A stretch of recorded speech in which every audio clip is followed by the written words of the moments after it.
Rosas nace en 1793 y a los 13 años participa de la defensa de Buenos Aires durante las invasiones inglesas. Rosas es uno de los estancieros más ricos de Buenos Aires. Sin embargo, conoce profundamente la vida y las costumbres de sus peones. Caído Rivadavia, y sin más poder central, las provincias retoman su autonomía. En Buenos Aires, es elegido gobernador el jefe del Partido Federal de la provincia, Manuel Dorrego. Cuando Dorrego asume el poder, tiene un enorme apoyo popular, pero encuentra al Estado en una grave crisis financiera. Dorrego tiene un discurso combativo contra la aristocracia y los enemigos externos de Buenos Aires. Es un líder que se preocupa por las necesidades del pueblo. Ni bien asume, toma dos medidas que benefician a los sectores populares. Decreta el indulto para los desertores y manda a suspender la leva. El reclutamiento forzoso de hombres pobres sin trabajo ni propiedad a los que se les da dos opciones: o van presos o van a la guerra contra el indio. Para este momento, la guerra con el Brasil provoca una enorme pérdida de recursos, además del descontento que genera en el pueblo, que debe sacrificarse en una causa sumamente impopular. Para terminar con el conflicto, Dorrego firma la paz con Brasil, lo que permite la independencia de la banda oriental. ¿Pero por qué firma la paz? Porque si bien la guerra fue ganada en la batalla, había sido perdida en los papeles, ya que el ministro de Rivadavia, Manuel José García, uno de los peores traidores de la historia argentina, firmó un acuerdo preliminar de paz que entregaba la banda oriental al Brasil. A Dorrego no le queda otra opción que asumir las consecuencias de la traición de García. Cuando la guerra termina, el ejército regresa a Buenos Aires y es recibido con un gran entusiasmo. Por sus aciertos como gobernante, Dorrego se gana el apoyo fervoroso del pueblo, pero también la furia de los opositores. Dorrego sabe que debe mantenerse alerta. Los altos mandos del ejército que regresan del combate son unitarios y están dispuestos a recuperar el poder. El 1 de diciembre de 1828, Lavalle y sus tropas del Ejército Nacional se sublevan contra el gobernador federal. Dorrego intenta huir, pero cae atrapado por los unitarios.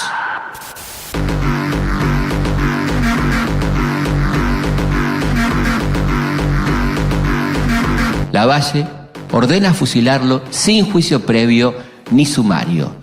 Ni siquiera le dirige la palabra. La historia juzgará imparcialmente si el coronel Dorrego ha debido o no morir. Y si al sacrificarlo a la tranquilidad de un pueblo enlutado por él, puedo haber estado poseído de otro sentimiento que el del bien público.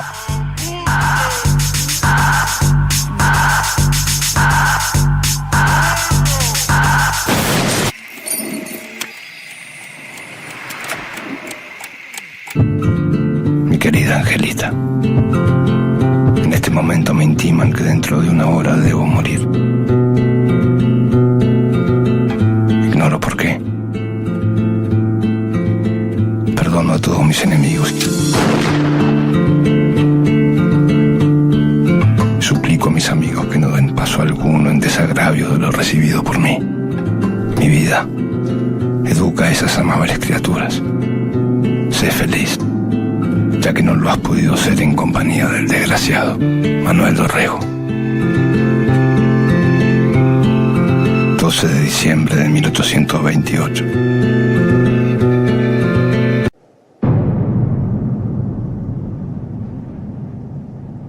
Con el fusilamiento de Dorrego, los unitarios creen que han logrado detener al federalismo para siempre. Para dar legitimidad a la dictadura de Lavalle, sus partidarios deciden fraguar las elecciones.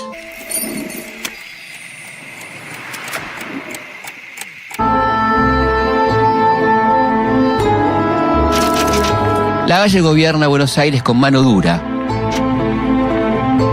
Fusila, saquea, distribuye el dinero público entre sus amigos.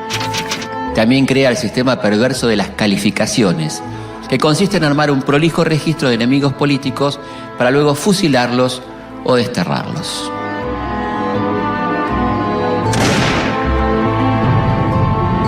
Pero mientras Lavalle siembra el terror entre sus enemigos, Rosas entrega armas al pueblo, que se suma espontáneamente a la lucha. Enardecido, el pueblo se levanta para vengar la injusta muerte de su líder.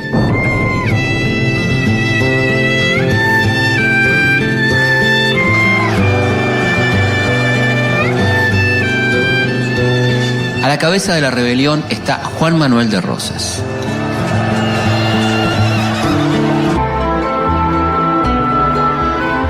Padres de familia, mujeres, milicianos e indígenas participan en el levantamiento que se extiende por todo el país.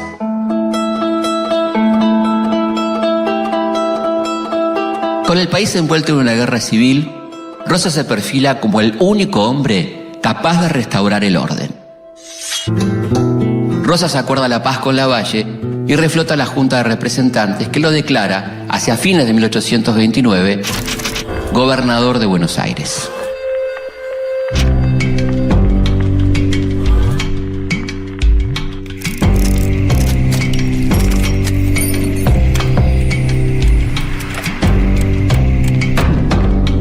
Juan Manuel de Rosas asume con poderes extraordinarios y se lo nombra restaurador de las leyes.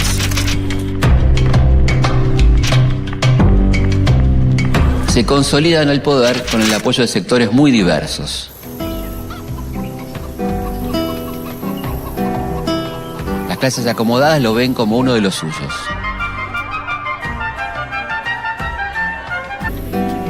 Los sectores populares del campo como un estanciero protector.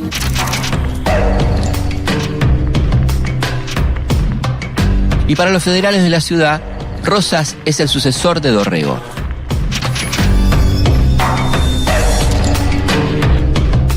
Pero en el interior, la guerra continúa. El general Paz consolida el dominio unitario sobre Córdoba tras derrotar en 2 oportunidades al caudillo riojano Juan Facundo Quiroga.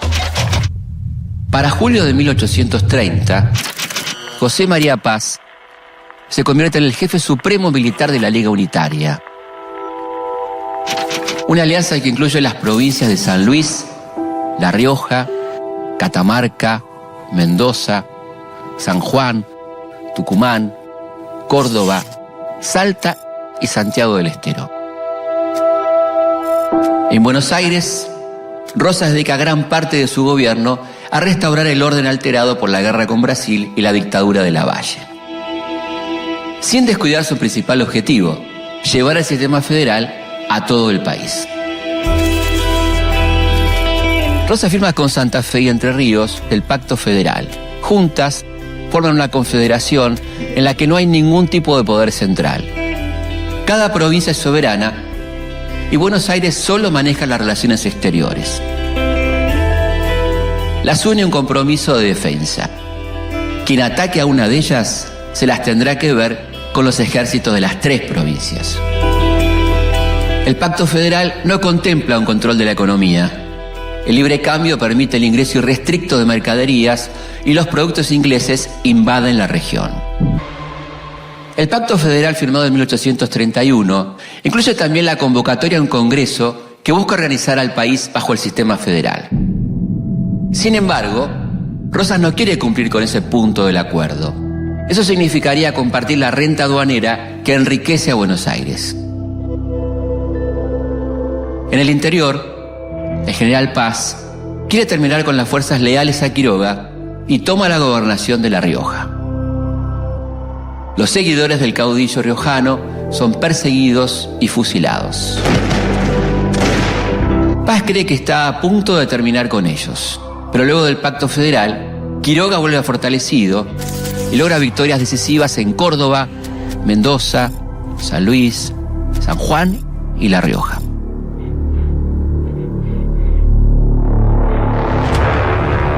El federalismo no es una facción homogénea. Los temperamentos de los líderes y sus intereses contrapuestos muchas veces los hacen entrar en conflicto. Pero si bien la relación de Quiroga con Rosas tiene idas y vueltas, el vínculo entre ellos nunca se rompe. El 10 de mayo de 1831, Paz es derrotado en Córdoba y su provincia se suma al Pacto Federal. Por su parte, en la batalla de la Ciudadela, Quiroga vence a lo que queda del ejército unitario en Tucumán y los federales controlan de nuevo casi todo el territorio nacional. Vencidos los unitarios, los líderes federales tienen la difícil tarea de mantener la paz entre ellos. Mientras que López y Quiroga insisten en la necesidad de cumplir con el Pacto Federal y convocar a un Congreso Constituyente, Rosas los convence de que todavía no es el momento indicado. Después de 3 años en el poder, la primera gobernación de Rosas llega a su fin. Su principal objetivo, el de alejar la guerra civil de Buenos Aires, ha sido cumplido. La legislatura porteña le ofrece la reelección, pero como ya había pasado el peligro unitario, ahora le niega las facultades extraordinarias. Para el caudillo, aceptar esto significa una derrota personal. Sin poderes extraordinarios, prefiere no gobernar y, ofendido, renuncia. El nuevo gobernador de Buenos Aires es Juan Ramón Balcarce. Balcarce es un colaborador de Rosas, pero bajo su gobierno se forma un grupo opositor al restaurador. Un sector de los federales a los que Rosas llama los cismáticos o lomos negros. El 10 de junio de 1829, el gobierno argentino crea la Comandancia Política y Militar de las Islas Malvinas. El gobernador Luis Bernet y un puñado de argentinos se instalan en las islas para realizar actividades productivas. Todo esto sucede en el intervalo en que Rosas no está en el poder, durante las gobernaciones de Juan Ramón Balcarce, Juan José Viamonte y Manuel Vicente Massa. Al enterarse de la noticia, el Reino Unido reflota su interés estratégico por el Atlántico Sur.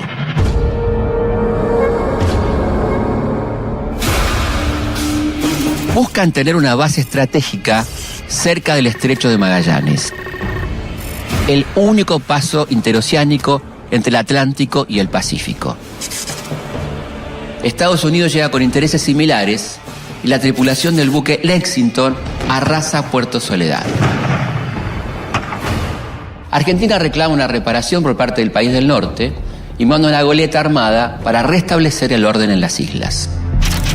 2 años después, el gobierno inglés, con apoyo de los Estados Unidos, ocupa las islas. Expulsa a los argentinos y asigna en 1834 a un oficial de la Armada Real para que permanezca allí. Unos años después, en 1841, Gran Bretaña nombra un gobernador y convierte a las Islas Malvinas en una colonia británica.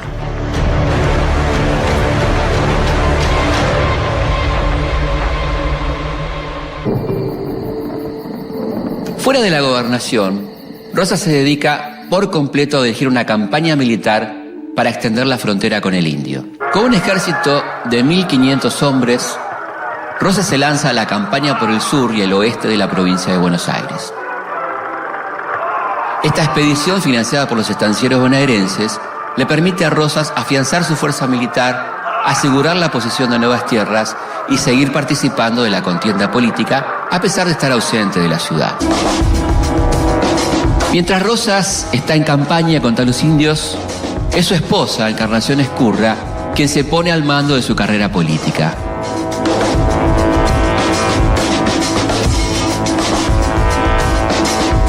Dirige el bando rosista de los federales, a quienes llaman los apostólicos.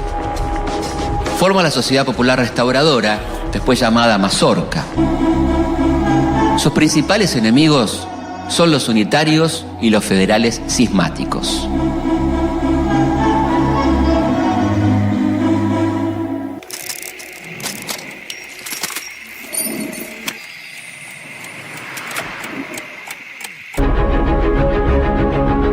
La campaña de Rosas le lleva parte de 1833 y los primeros meses de 1834.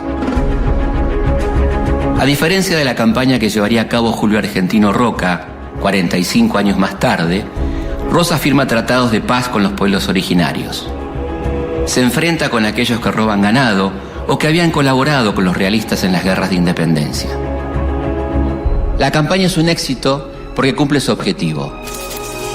Corre la frontera de la provincia por miles de kilómetros y consigue nuevas tierras para la actividad agrícola. Como señal de buena voluntad, Rosas manda a vacunar a pueblos enteros contra el mal de la viruela, una enfermedad que hace estragos en las tolderías. Mientras Rosas está en el desierto, Quiroga pasa una temporada en la ciudad. Durante sus días en Buenos Aires, el caudillo cambia su aspecto personal y se rodea de la élite porteña. Para 1834, el escenario político tiene dos protagonistas: Rosas en Buenos Aires y Quiroga en el interior. La llamada campaña al desierto ha sido un éxito para Rosas. Y la legislatura porteña le insiste para que vuelva a ser gobernador. Pero Rosas se niega y en su lugar asume Manuel Vicente Massa. Apenas Massa asume el poder, se encuentra con una sorpresa. Salta, Tucumán y Santiago del Estero declaran la guerra a Buenos Aires. Inmediatamente Massa y Rosas le piden a Quiroga que intervenga como mediador. Quiroga parte rumbo al norte en un carruaje del que casi no puede salir por los terribles dolores que le causa el reuma. Rosas le ofrece a Quiroga su protección durante la campaña, pero el riojano no la acepta. A cambio le pide una carta de apoyo para su misión. A su paso, Quiroga limpia los últimos resabios unitarios en las provincias, reafirmando su influencia en el interior. Pero la carta de Rosas nunca llega. El interior parece volver a ser todo federal, todo menos un territorio que escapa del control del caudillo. En Córdoba, López había desplazado a los hombres de Quiroga y designa a los hermanos Reinafé. Solucionado el conflicto en el norte, Quiroga emprende la vuelta a Buenos Aires pasando por Córdoba.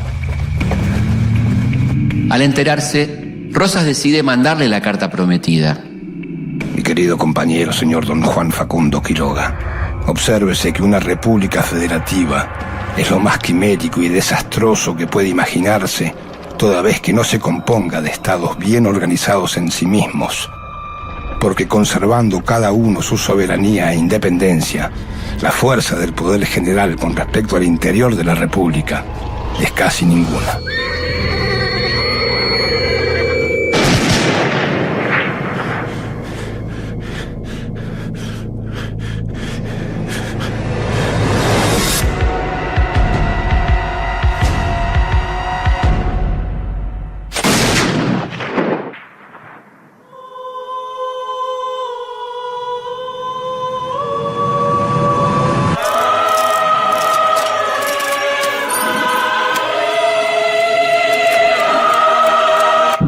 La muerte brutal del riojano acrecienta el clima de hostilidad.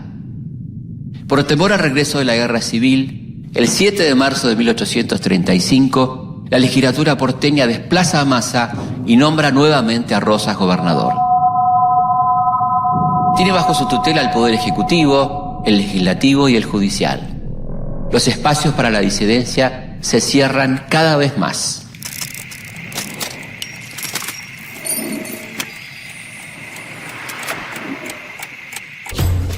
De nuevo en el poder, Rosas hace una purga de opositores. Margina a los que considera traidores a la causa federal y a todas las personas sospechosas de unitarias. Ordena destituciones masivas de militares, civiles y eclesiásticos. La hegemonía del Partido Federal, impuesta a cualquier precio, es propuesta como solución para un país que aún no aprende a vivir unido, pero que no puede vivir dividido. Rosas logrará conquistar al país entero, que nunca será más unitario que bajo el mandato del máximo líder del federalismo. Desde el Pacto Federal, firmado en 1831, las provincias se van sumando a lo que se conoce como la Confederación Argentina. Una alianza de 14 estados con más o menos grado de autonomía que ceden a Buenos Aires el manejo de sus relaciones exteriores. La principal actividad económica de Buenos Aires es la cría de ganado para cueros de exportación. Por eso la ciudad tiene su mirada puesta en Europa y le da la espalda al interior. El litoral también tiene ganadería, pero a diferencia de Buenos Aires no tiene algo fundamental: la aduana.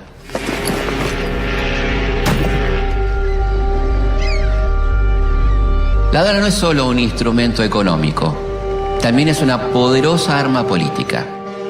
Su ubicación en Buenos Aires le permite a los gobiernos porteños decidir qué producto entra o sale del país. Por eso, para poder comerciar libremente con las potencias extranjeras, el litoral reclama la libre navegación de los ríos Uruguay y Paraná.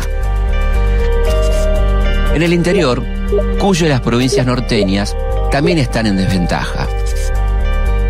Producen artesanías y suministros para los centros mineros, pero desde el fin de la colonia sufren por la política librecambista de Buenos Aires, que permite el ingreso de productos ingleses al mercado local. Por último, del otro lado de la frontera aparece un espacio político independiente, el Gualmapu, o sea, el país mapuche, que permite a los indígenas manejar las rutas de comercio trasandinas y el acceso a importantes recursos naturales como la sal o el agua dulce.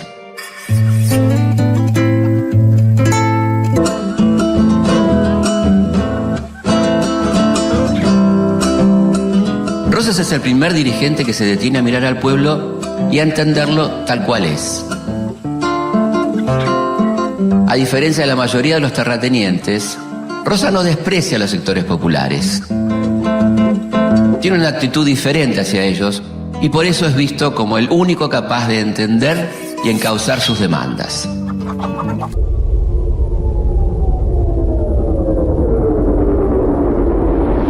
Cuando asume, separa a todos los unitarios de la administración y también a los federales, con los que se había enfrentado, a quienes acusa de unitarios.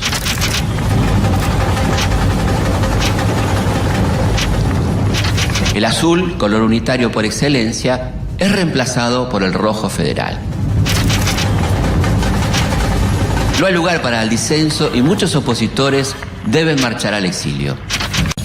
En 1835 se consolida la hegemonía rosista, que unifica ideológicamente al pueblo de la provincia de Buenos Aires a través del uso obligatorio de la divisa punzón, una cinta color rojo que usan como distintivo político los federales.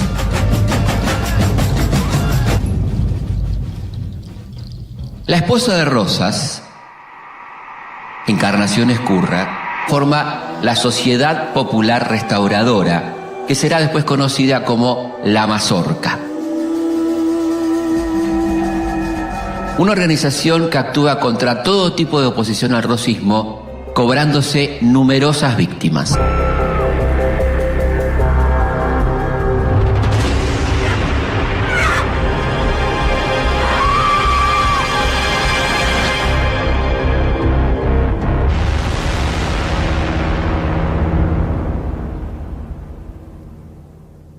La fragmentación política y los conflictos civiles debilitaron el comercio entre las provincias. Rosas cree que es necesario reconstruirlo y en 1836 sanciona una nueva ley de aduanas. Esta nueva ley restringe la entrada de determinados productos importados para favorecer las economías regionales. Los efectos positivos se empiezan a sentir de inmediato. En Buenos Aires se expande el cultivo de cereales y resurgen las fábricas de utensilios domésticos y rurales. En el interior se ven estimuladas las industrias vitivinícola, licorera y alimenticia. Rosas es presionado por los comerciantes ingleses y la economía proteccionista produce un nuevo giro. El puerto de Buenos Aires vuelve a abrirse a los productos provenientes de Inglaterra.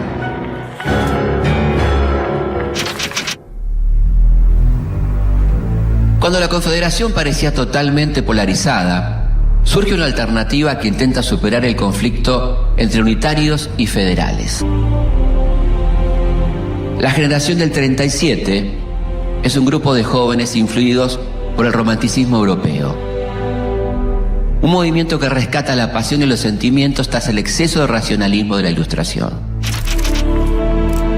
Juan Bautista Alberdi, Esteban Echeverría, Juan María Gutiérrez y Domingo Faustino Sarmiento son algunos de los integrantes de este grupo de intelectuales.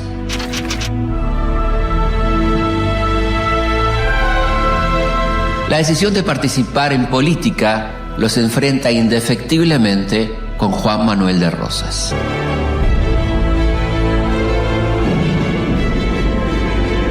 Esto es visto como una amenaza para el gobierno rosista, que no tardará en perseguirlos y forzarlos al exilio.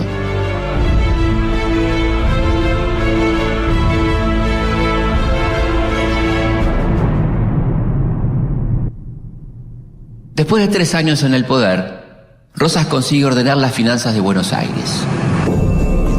Para eso perfecciona el régimen aduanero y vende tierras públicas, pero también cierra la universidad y suspende fondos para asilos y hospitales. Su poder en Buenos Aires es total y su influencia en las provincias va en aumento. Pero sus enemigos no se quedan de brazos cruzados y esperan el momento para entrar en acción. El gobierno francés está disgustado con Rosas por no contar con los mismos beneficios económicos que tienen los súbditos ingleses. Cuando Rosas detiene a unos ciudadanos franceses acusados de unitarios, desata un conflicto diplomático muy serio. En represalia por las denuncias de Rosas, en 1838, naves francesas llegan hasta el Río de la Plata y bloquean el puerto de Buenos Aires. Las consecuencias sobre la economía de la Confederación son devastadoras. Este ataque imperialista es aprovechado por los opositores a Rosas. Desde el exilio, los jóvenes de la generación del 37 planean unirse a los franceses e invadir su propio país. Al mismo tiempo se producen levantamientos en varias provincias. Es el comienzo de una guerra civil que traerá mucha sangre. Estamos a finales de 1838 y el puerto de Buenos Aires permanece bloqueado por las naves francesas. Toda la Confederación sufre desabastecimiento y una profunda crisis económica. En este escenario conflictivo, la oposición se prepara para dar el golpe al poder rosista. El bloqueo francés frena la entrada de productos, provocando desabastecimiento fronteras adentro, pero también prohíbe la exportación, lo que frena el ingreso de divisas, el gran sostén de la economía de Buenos Aires. Las reservas fiscales se agotan y Rosas se ve obligado a tomar medidas extremas para apagar el incendio. Una de ellas, la más destacada, es la anulación de la ley de enfiteusis. La ley de enfiteusis surge tras la toma del empréstito Baring en 1826. Entonces Rivadavia, para recaudar dinero, decide aplicar el sistema de enfiteusis, que consiste en alquilar las tierras del Estado a los particulares. Pero los precios los ponen los propios arrendatarios, por lo tanto son bajos. Encima, como el cobrador es el Estado, casi nunca pagan. Ante la crisis provocada por el bloqueo, Rosas le pone cartel de venta a todas estas tierras. Esta medida genera malestar en los estancieros de la provincia de Buenos Aires. Perjudicados económicamente, se rebelan a la política de Rosas y forman el movimiento Libres del Sur. Aunque los hacendados disponen de importantes reservas como para sobrellevar la crisis, aprovechan la oportunidad. El plan de los hacendados es sublevar los regimientos de campaña apoyándose en los peones del sur de la provincia de Buenos Aires. La rebelión de los libres del sur tiene su epicentro en localidades como Dolores, Chascomús y Monsalvo. Mientras tanto, en Entre Ríos, surge otra insurrección que amenaza la supremacía rosista. Este nuevo levantamiento cuenta con el apoyo de la Banda Oriental y de las naves francesas que bloquean el puerto del Río de la Plata. Su líder es un conocido por los federales porteños, el asesino de Manuel Dorrego, el ex dictador Juan Lavalle. En este momento de permanente amenaza, el caudillo recibe una dolorosa sorpresa. El 20 de octubre de 1838, a los 43 años, muere su esposa Encarnación Ezcurra. La legislatura porteña autoriza que se tributen honores de capitán general.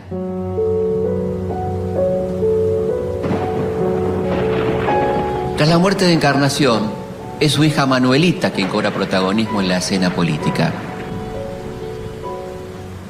Ella es quien acompaña a Rosas de ahora en más, pero no desde las armas como lo hacía su madre, sino desde un lugar mucho más humano y político.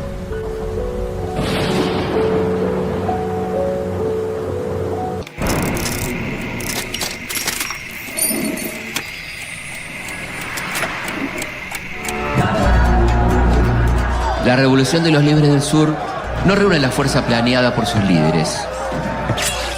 El movimiento es poco numeroso.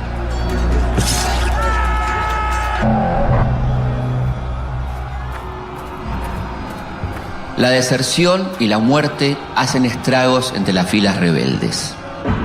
El campo de Buenos Aires es otra vez absolutamente rosista. El único que se mantiene en pie es Lavalle.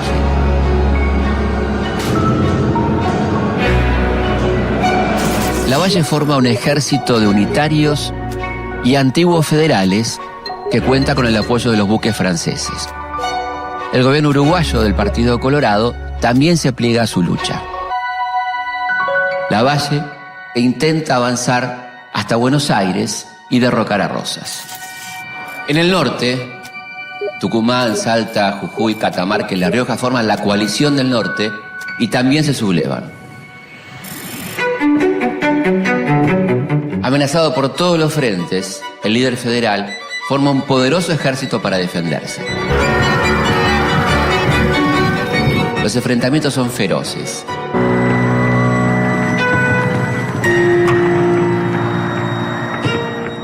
Si bien las luchas continúan unos años más, para 1840, todos los levantamientos que amenazaron el poder rosista son neutralizados.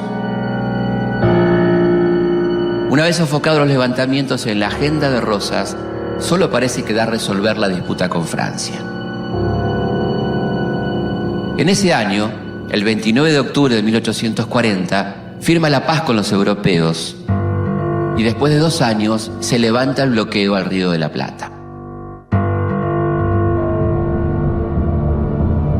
Tras ser derrotado por el ejército rosista, en Jujuy, Lavalle es atrapado por una partida federal que descarga sobre él toda su furia.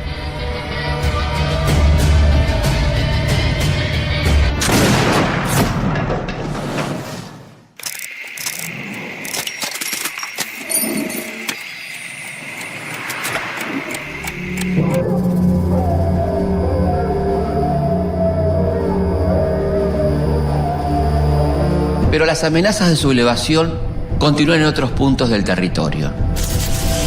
En Corrientes, el gobernador unitario Pedro Ferré crea un ejército para enfrentar a Rosas y consigue el apoyo de los colorados uruguayos y de unitarios exiliados de Buenos Aires.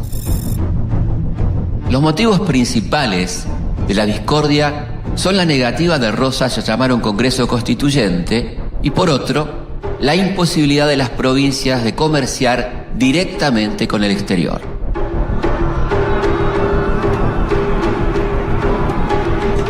El gobernador correntino avanza hacia Buenos Aires, pero en Entre Ríos sufre una aplastante derrota en la batalla de Arroyo Grande a fines de 1842.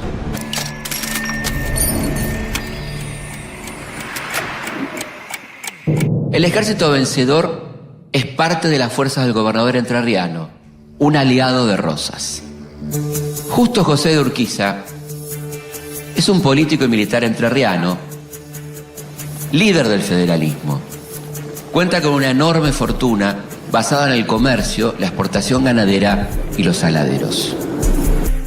Recién en 1843, tras 5 años de luchas sangrientas, Rosas consigue la victoria total sobre todos sus enemigos. Parece haber llegado finalmente la calma al Río de la Plata. Pero cuando el restaurador ataca al foco opositor que resiste en Montevideo, los europeos vuelven a la carga.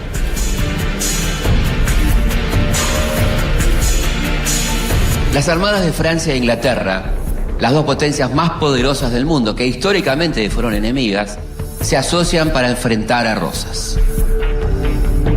Rosas recibe un ultimátum firmado por las dos potencias europeas.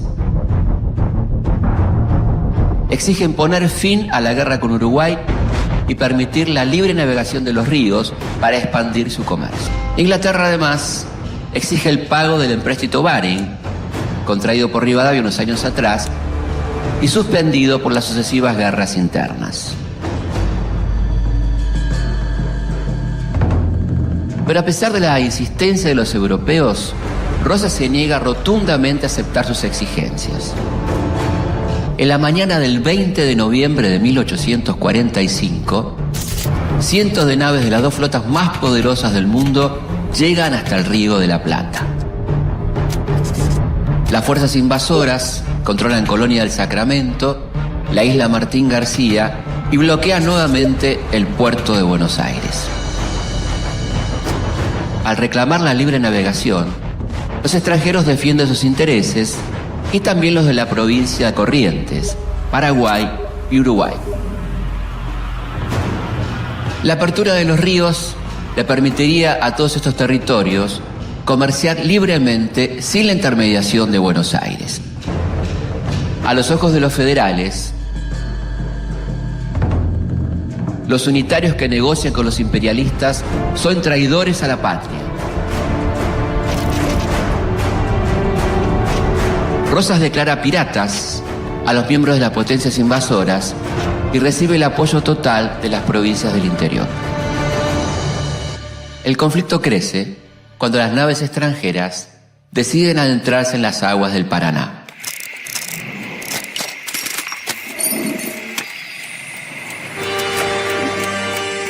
La defensa argentina es precaria y fruto del ingenio criollo. En la vuelta de obligado, 3 enormes cadenas atraviesan el imponente Paraná de costa a costa. Las sostienen 24 barquitos, de los cuales solo 10 de ellos están cargados de explosivos.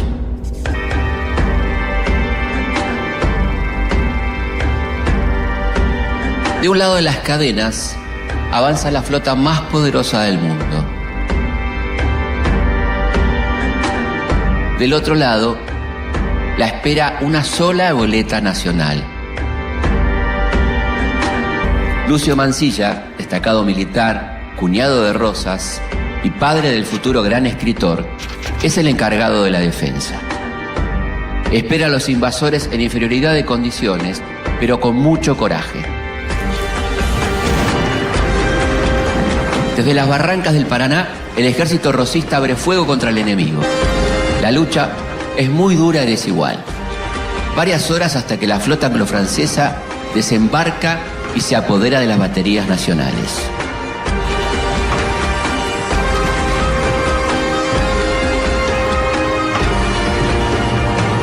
Si bien este episodio termina con una derrota, se constituye en un símbolo de la defensa de la soberanía nacional.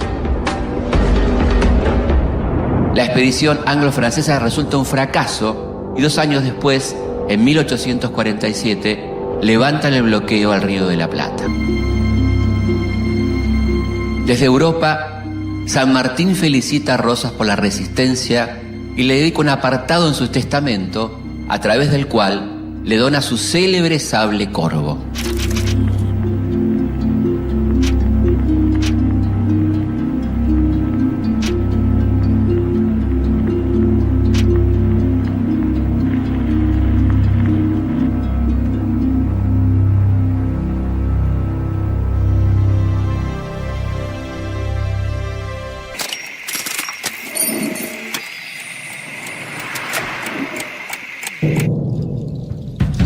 Tras la retirada anglo-francesa, el restaurador se presenta ante el mundo como el único mandatario del continente que logra vencer a las naciones más poderosas de Europa.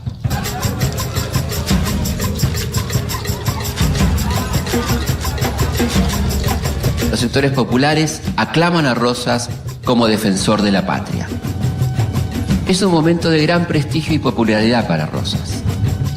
Defiende al país del ataque imperialista y en el orden interno controla la frontera con el Indio.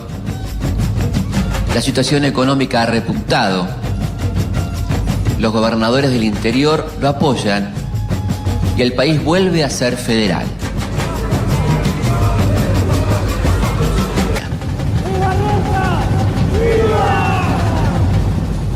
Todos los años, el restaurador renuncia al control de las relaciones exteriores de la Confederación, cargo que ostenta desde su asunción en 1835. Por supuesto que todos los años espera que este gesto obtenga como respuesta el pedido de su continuidad. Pero en 1851 algo cambia.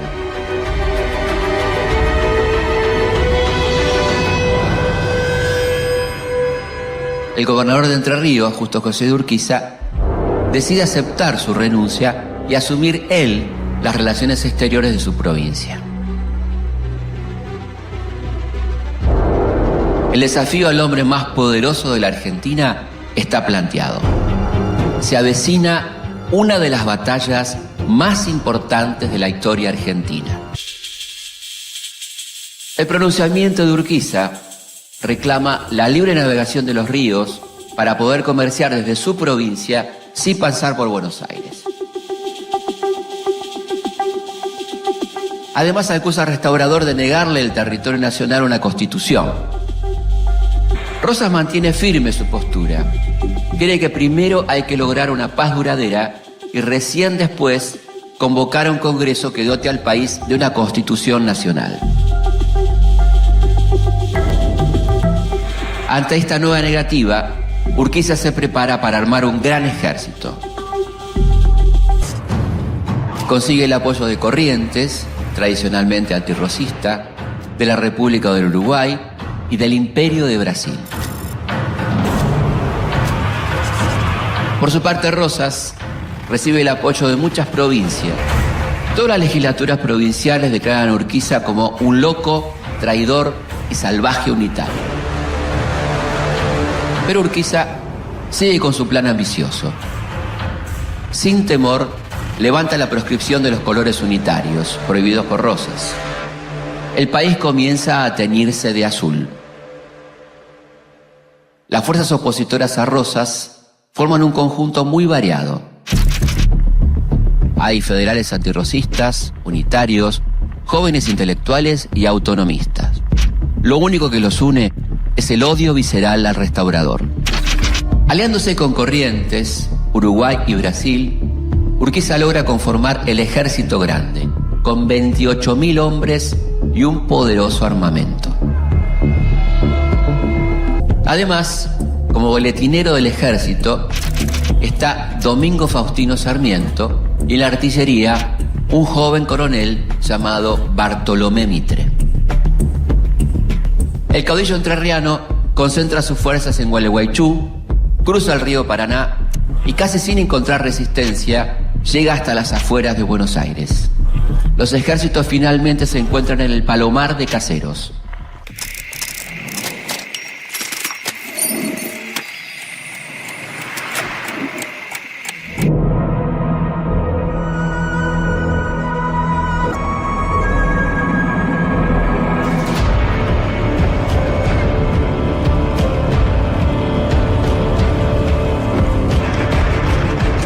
el gobernador de Buenos Aires se mantiene toda la batalla en primera fila. En un momento del combate, recibe un balazo en su mano derecha.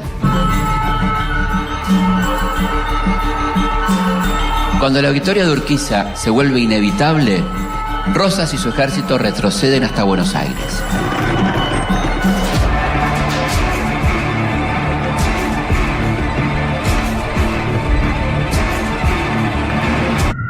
Vencido, Rosas deja la renuncia a la legislatura y se embarca hacia Inglaterra junto a Manuelita.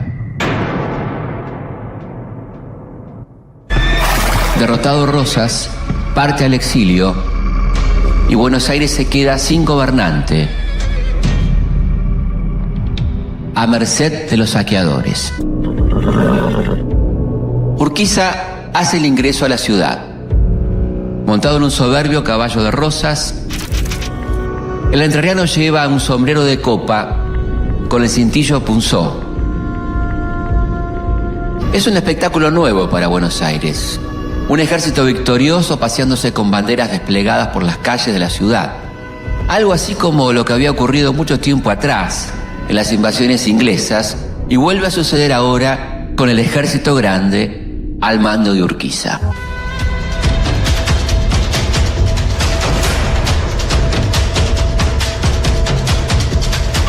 La residencia de Palermo, centro del poder rosista, es el principal blanco de los ataques.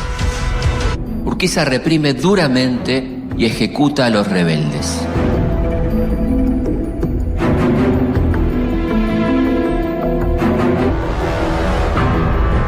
Mientras en Buenos Aires se confiscan todos sus bienes, Rosas se instala en Southampton, al sur de Londres. Lejos de su tierra, vive con el dinero que le envía a sus amigos. Vivirá dedicándose a las tareas rurales hasta su muerte el 14 de marzo de 1877 a los 84 años. Para algunos, un gran defensor de la soberanía nacional. Para otros, el peor de los tiranos.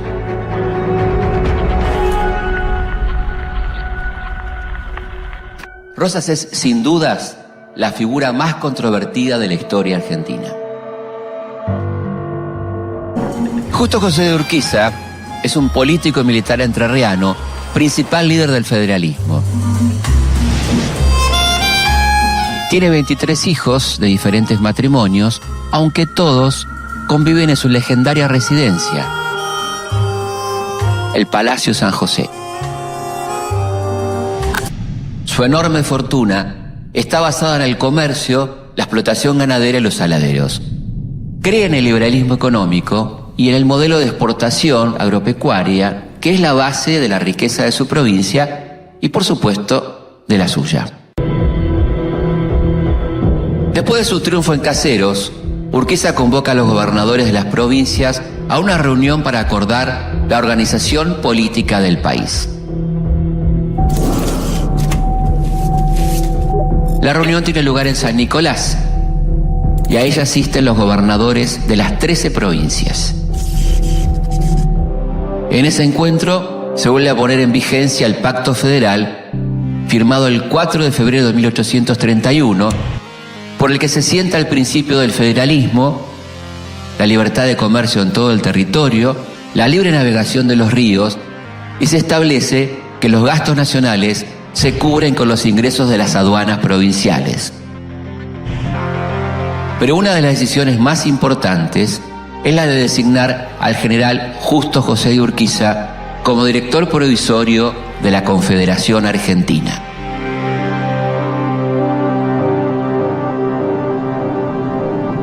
En San Nicolás también se convoca a un Congreso General Constituyente con representación igualitaria de todas las provincias, que tendrá lugar en la ciudad de Santa Fe. El acuerdo, firmado por los 13 gobernadores, inquieta a la dirigencia porteña. Buenos Aires ve como una amenaza cualquier intento de igualdad entre todas las provincias, a las que llama despectivamente los 13 ranchos.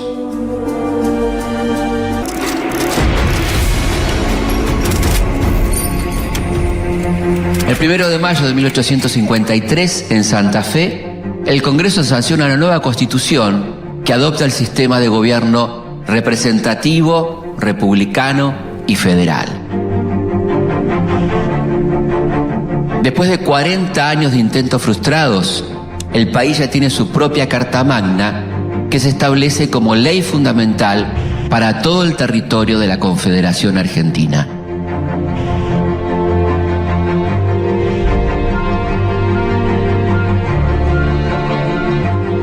Al año siguiente, todas las provincias, menos la rebelde Buenos Aires, envían miembros al colegio electoral, donde se elige por enorme mayoría a Urquiza como presidente. El 5 de mayo de 1854, Urquiza jura sus cargos en la ciudad de Santa Fe, donde se encuentra el Congreso Nacional, y marcha rumbo a Paraná, la sede del Poder Ejecutivo. Desde esa ciudad se dirige el destino de las 13 provincias que forman la Confederación Argentina. Buenos Aires se separa de estas y forma un estado aparte.